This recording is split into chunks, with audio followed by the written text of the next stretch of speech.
Hello viewers, আসসালামু আলাইকুম। এই গরমে আমার মতো অনেকেরই হয়তো আইসক্রিম ছাড়া অন্য কিছু খাওয়ার চিন্তা মাথায় আসে না। আর সেই আইসক্রিম যদি মনের মাধুরী মিশিয়ে বানিয়ে রাখা যায় তবে তো কথাই নেই। যখন ইচ্ছা ফ্রিজ থেকে বের করে খাওয়া যাবে। চলুন ঝটপট একটা আইসক্রিম বানানোর রেসিপি শেয়ার করি। আর হ্যাঁ, ভালো লাগলে লাইক, কমেন্ট, শেয়ার করতে ভুলবেন না। অবশ্যই সাবস্ক্রাইব করে পাশে থাকবেন।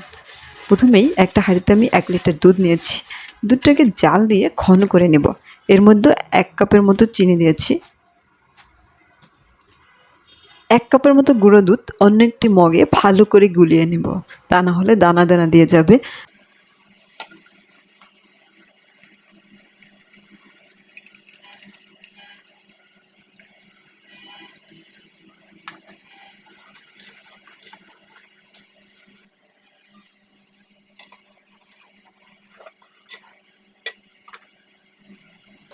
আর এই দিকে একটা কাপে আমি 1/2 কাপ পরিমাণ দুধ নিয়েছি।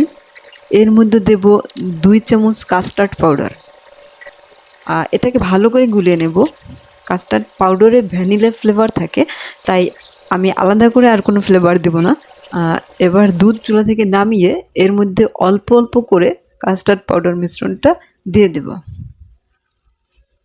চুলায় থাকা অবস্থায় দিলে এটা দলা পাকিয়ে যেতে পারে, তাই চুলা থেকে নামিয়ে দিলে ভালো হয়।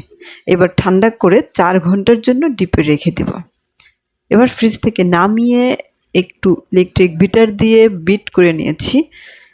এবার একটি আইসক্রিম বক্স নিয়েছি। এই বক্সগুলো ভরে নেব।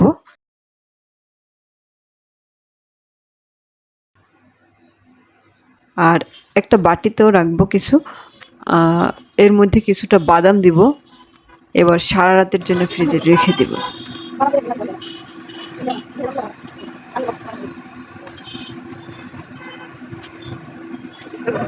রেডি হয়ে গেল আমার আইসক্রিম। এটা খেতে কিন্তু দারুণ মজা হচ্ছে। Thank you so much. আল্লাহ হাফেজ, বাই বাই, টাটা।